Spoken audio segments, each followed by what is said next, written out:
मेरे प्रिय मित्रों, नमस्कार। फ्रेंड्स, आज मैं आप सबसे बैंकों की वर्तमान जो स्थिति है, खासकर जमा को लेकर के, यानी कि बैंकों के पास जो डिपॉजिट रहती है उसकी जो स्थिति है, इस विषय पर आप सबसे बातें करने जा रहा हूं। देखिए, आप जब सिविल सर्विस एग्जामिनेशन की तैयारी कर रहे हैं तो आपको अपने दिमाग के एंटीना को हमेशा खुला रखना पड़ेगा और खड़ा रखना पड़ेगा।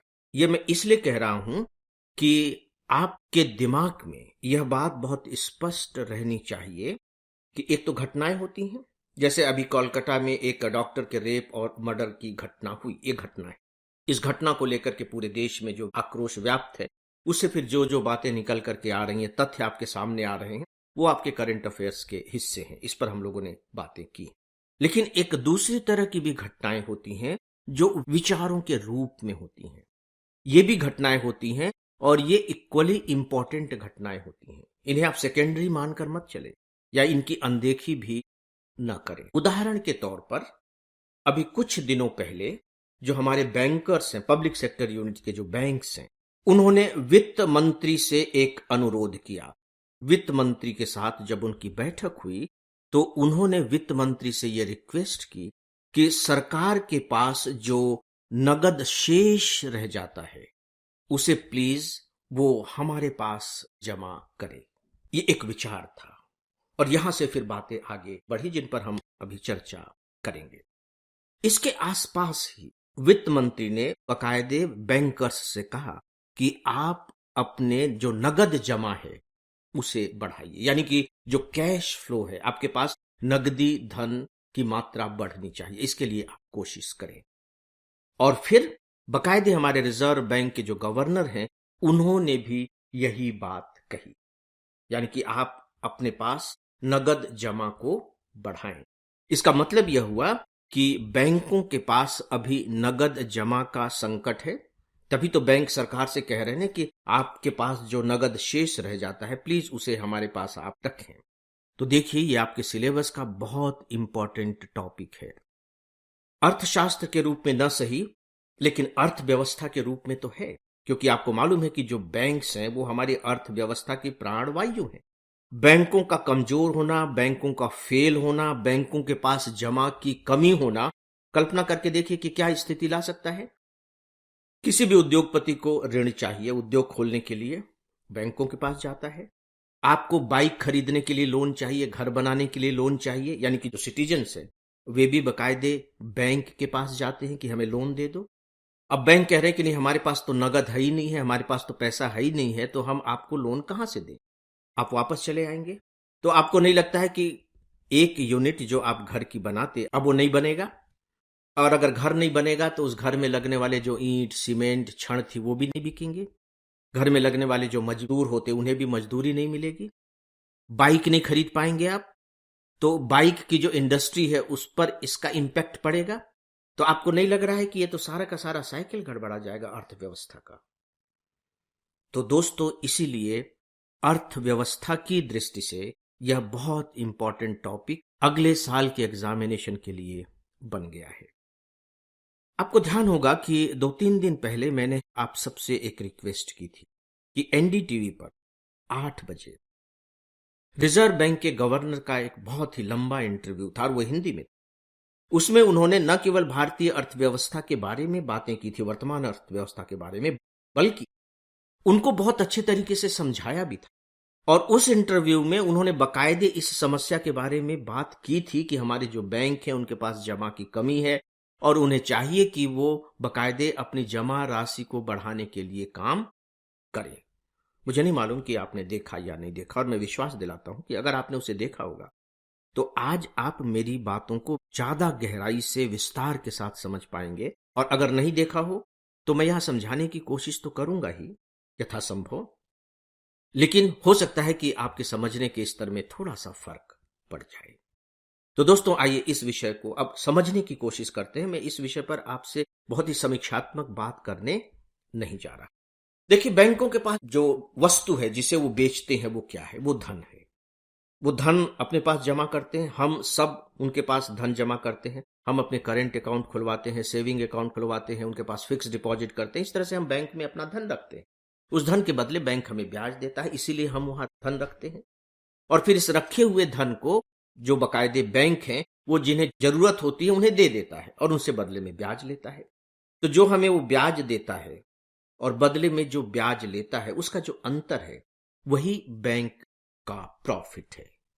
ये बहुत ही सामान्य सी बात है और मैं अपने ऑनलाइन स्टूडेंट्स को याद दिलाना चाहूंगा कि इस पर बहुत ही डिटेल्स में, बहुत ही व्यावहारिक तरीके से और उदाहरण दे दे करके मैंने लेक्चर रिकॉर्ड किया है। तो दोस्तों, अब अगर बैंक के पास जमा कम है तो सीधी सी बात है कि जब हम मांगने जाएंगे तो वो देगा हमें कहां से, इसके बारे में हम बात कर चुके हैं। अब मैं इस पर बात करूंगा कि उसने सरकार से रिक्वेस्ट की कि आपके पास जो नगद शेष है वो आप हमें दें।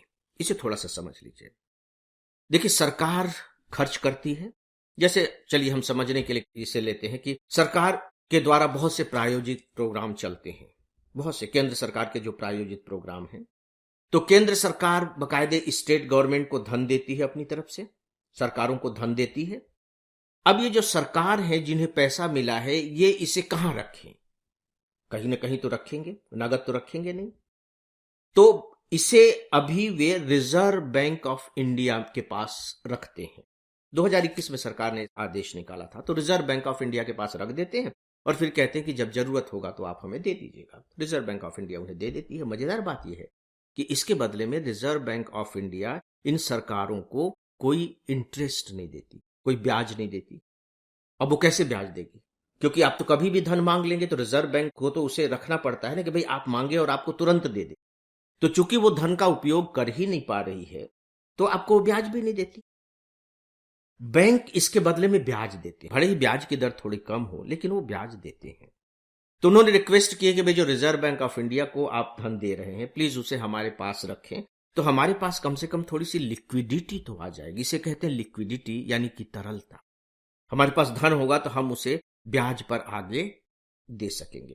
और देखिए, जो राज्य सरकारें जो रखेंगी बैंकों के पास अपना नगद शेष, इस पर ब्याज की दर भी कम होगी, क्योंकि जो बैंक है वो भी तो निश्चित नहीं है ना कि हम इसका कितने दिनों तक उपयोग करेंगे, लेकिन फिर भी कुछ ना कुछ तो अनुमान लगा ही लेंगे। तो इस पर ब्याज की दर भी कम होगी। इस पर उन्हें राज्यों को ब्याज कम देना पड़ेगा। तो राज्यों को जब कम ब्याज देना पड़ेगा तो इसका मतलब है कि उसके पास जो जमा धन है वो ज्यादा महंगा धन नहीं है। कम ब्याज दे रहे हैं ना, तो ज्यादा महंगा धन नहीं है। तो आगे भी अपने कस्टमर को, जो बैंक हैं, वो अपेक्षाकृत कम ब्याज पर लोन दे सकेंगे। और सीधी सी बात है कि जब कस्टमर को कम ब्याज पर लोन मिलेगा तो वो लोन लेने के उत्साहित भी होंगे।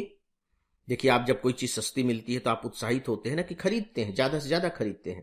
अगर वही चीज महंगी हो जाए तो अगर बहुत जरूरत है तभी आप खरीदेंगे, अदरवाइज टालते रहेंगे कि भैया सस्ता होगा तब देखेंगे। अब देखिए कि प्रॉब्लम क्या हो रही है, इसे हम समझने की कोशिश करते हैं। बैंकों के पास जो जमा है वो कम होते चले जा रहे हैं। लोग इंटरेस्ट नहीं ले रहे हैं कि हम बैंकों में धन जमा करें। रिजर्व बैंक के गवर्नर जो है, जिनका इंटरव्यू एनडीटीवी पर आया था, उसमें उन्होंने साफ तौर पर बताया कि जो यंग जनरेशन है बेसिकली अब बैंकों में पैसा जमा करने में रुचि नहीं लेती। तो वो क्या कर रही है? वो शेयर मार्केट में पैसा लगा रही है, वो म्यूचुअल फंड में पैसा लगा रही है। इन क्षेत्रों में वो ज्यादा जा रही है। और उसके बकायदे 2-3 और रीजन है। पहला तो यह है कि जो बैंक्स हैं वो बहुत कम ब्याज अब देने लगे हैं। खासकर जो सेविंग अकाउंट है और करंट अकाउंट है उन पर उनकी ब्याज की दर बहुत कम हो गई है।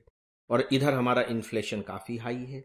तो अगर इन्फ्लेशन हाई होता है और ब्याज दर कम होती है तो सीधी सी बात है कि आपके मुद्रा की जो वास्तविक कीमत है वो तो कम होती चली जाएगी ना।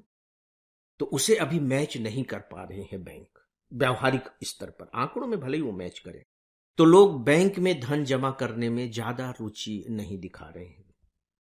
दूसरी बात यह है कि बैंक में जब हम पैसा जमा करते हैं उसके बदले में हमें ब्याज मिलता है और सरकार इस ब्याज पर फिर इनकम टैक्स लेती है। अब आप देखिए, इस पर आप इनकम टैक्स ले रहे हैं। इसीलिए इसी समय बैंकों ने बाकायदे सरकार से अनुरोध किया है कि भाई हमारे यहां जो लोग धन जमा करते हैं उनके बदले में उनको जो ब्याज मिलता है प्लीज आप उस ब्याज पर छूट दे दें। यदि आप उस ब्याज पर छूट दे देंगे तो लोग हमारे यहां धन जमा करने में थोड़ी सी रुचि दिखाएंगे। और दोस्तों, मैं एक स्टेटमेंट आपको और बताना चाहूंगा। जिसे आप एक इंडिपेंडेंट टॉपिक के रूप में ले सकते हैं। हमारी वित्त मंत्री जी ने ये कहा है कि जो छोटी छोटी बचत होती है ना, 1,000, 2,000, 5,000 रुपए लोग बैंकों में जमा करते हैं, उन्होंने कहा है कि ये जो छोटी छोटी जो बचत है ना, ये हमारे बैंकों की ब्रेड एंड बटर है। ब्रेड एंड बटर मतलब आप यूं कह लीजिए कि ऑक्सीजन है, इसी से बैंकों का जीवन चलेगा, उनका पेट भरेगा। आप बड़े बड़े डिपॉजिट के चक्कर में मत पड़िए और इसके लिए कोशिश कीजिए।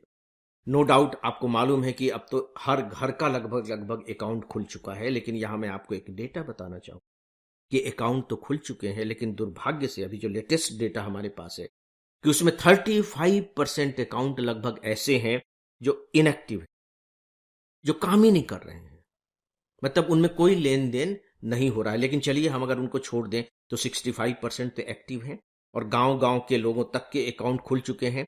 तो बकायदे हमारे वित्त मंत्री ने भी यही कहा है और रिजर्व बैंक के गवर्नर ने भी यही कहा है कि इन्हें आकर्षित करने की कोशिश की जानी चाहिए ताकि बैंकों के पास जमा बढ़ सके। इससे पहले कि बैंक संकट में आए, उन्हें अपनी इस जमा राशि को बढ़ाने में कोई कोर कसर नहीं उठानी चाहिए। दोस्तों, मैंने आपको ये कुछ बेसिक बातें बताई हैं। इस पर अगर आपको आर्टिकल्स पढ़ने को मिले, एडिटोरियल कमेंट्स पढ़ने को मिले, तो प्लीज आप ध्यान से उन्हें पढ़िएगा और उसके जो इंपॉर्टेंट पॉइंट्स हों उन्हें नोट भी कर लीजिएगा। इस विषय पर मित्रों बस इतना ही। और फ्रेंड्स, अब इस डेली ऑडियो लेक्चर को यहीं समाप्त करता हूं। नमस्कार।